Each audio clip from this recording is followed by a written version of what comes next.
Welcome back to Biography Central. Have you ever longed to glimpse the divine in a moment of profound clarity? In this episode, we delve into the remarkable encounters of Raghavachariar and an anonymous devotee with Sri Ramana Maharshi. Their stories illustrate the Maharshi's unparalleled kindness and wisdom, as well as the profound experiences that arose from their interactions with him.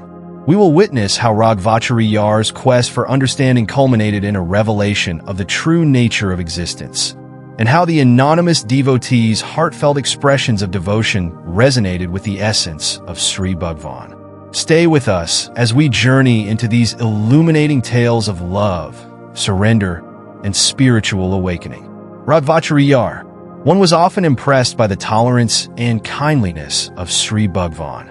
It was not merely that he recognized the truth of all religions, for that any man of spiritual understanding would do, but if any school or group or ashram was striving to spread spirituality, he would show appreciation of the good it was doing, however far its methods might be from his own or its teachings from strict orthodoxy. Raghavachariyar, a government official at Thiruvannamalai, used to visit Sri Bhagavan occasionally. He wanted to ask his opinion of the Theosophical Society, but when he found a crowd of devotees there, and he shrank from speaking before them. One day, he went determined to submit 3 questions. This is how he tells of it. The questions were: 1. Can you grant me a few minutes for private, personal talk free from all others? 2. I should like to have your opinion of the Theosophical Society, of which I am a member. 3. Will you please enable me to see your real form, if I am eligible to see it? When I went and prostrated and sat in his presence, there was a crowd of not less than 30 persons. But one and all they soon dispersed. So I was alone with him, and my first query was thus answered without my stating it. That struck me as noteworthy. Then he asked me of his own accord if the book in my hand was the Gita, and if I was a member of the Theosophical Society, and remarked, even before I answered his questions, "It is doing good work." I answered his questions in the affirmative. My second question also being thus anticipated, I waited with eager mind for the third. After half an hour, I opened my mouth and said, just as Arjuna wished to see the form of Sri Krishna and asked for darshan, vision of him, I wish to have a darshan of your real form, if I am eligible. He was then seated on the Pial dais, with a picture of Dakshinamurti painted on the wall next to him. He silently gazed on, as usual, and I gazed into his eyes. Then his body, and also the picture of Dakshinamurti, disappeared from my view. There was only empty space, without even a wall, before my eyes. Then a whitish cloud in the outline of the Maharshi and of Dakshinamurti formed before my eyes. Gradually the outline, with silvery lines, of these figures appeared. Then eyes, nose, etc., other details were outlined in lightning-like lines.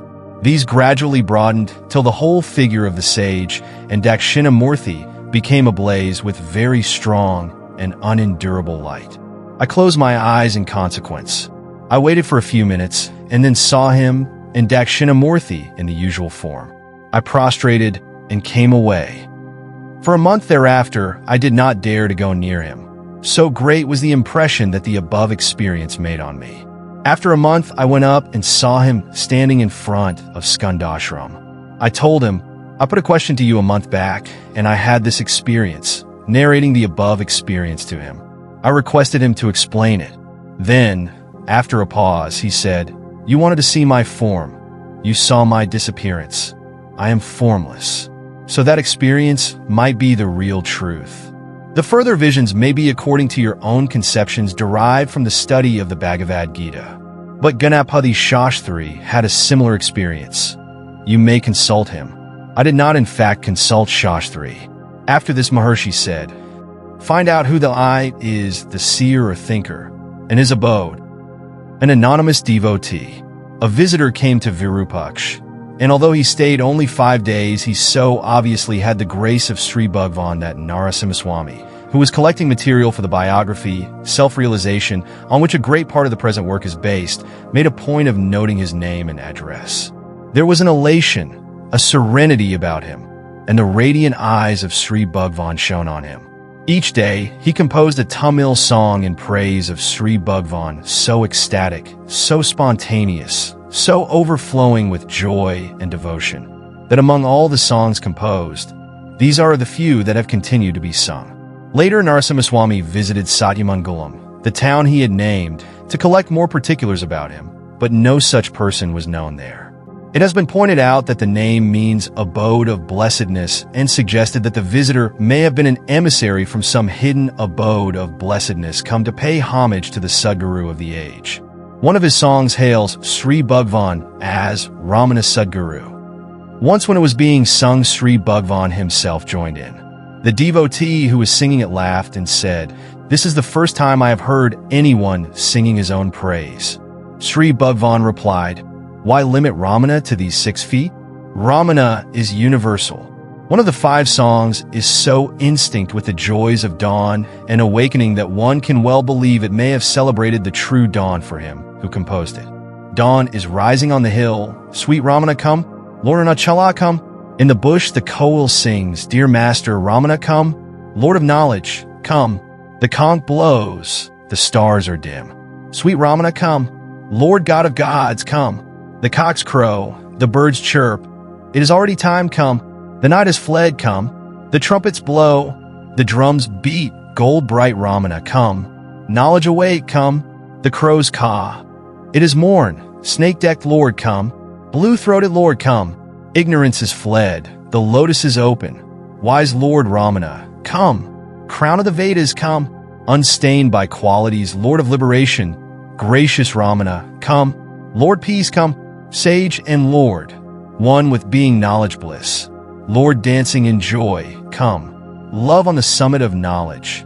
Past pleasure, past pain, come. Blissful silence, come. In this episode, we unveiled the transformative teachings of Ramana Maharshi and his quest for self-realization. But did you know that his wisdom extended beyond human interactions? In the upcoming episode, we delve into the captivating bond he shared with animals, revealing how they too are part of the intricate web of life and spirituality. Don't miss this eye-opening chapter as we explore how Maharshi's love and compassion for all living beings inspire us to recognize the divinity within every creature. Thank you for listening till the end. Please subscribe, turn on the notifications, like, comment, and share with your friends. This will help more listeners to discover our channel and content.